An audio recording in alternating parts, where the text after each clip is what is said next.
এবার দেখে নিচ্ছি সিকন এক ঝলকে। কোচবিহার ১ নং ব্লকের ঘুঘুমারি এলাকায় কাটমানি ফেরত নেওয়ার জন্য মাইক যোগে আবেদন। মাইক যোগে এই ধরনের প্রচারে কৌতূহল বাড়ছে। লাগাতার অভিযানে নেমেছে ট্রাফিক পুলিশ। শুক্রবার টোটো নিয়ন্ত্রণে বিশেষ অভিযান চালানো হলো কোচবিহার শহরের দুর্গাবাড়ি এলাকায়।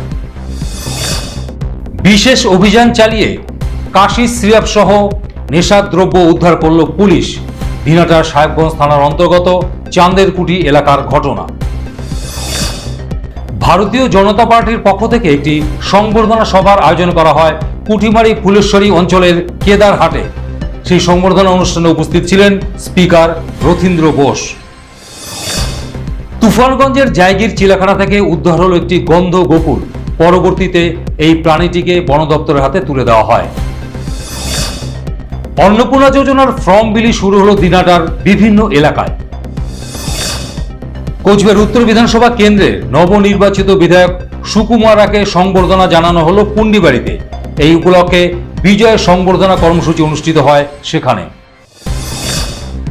জেলা সার ও কৃষি উপকরণ ব্যবসায়ী সমিতির পক্ষ থেকে একটি সংবর্ধনা অনুষ্ঠানের আয়োজন করা হয়।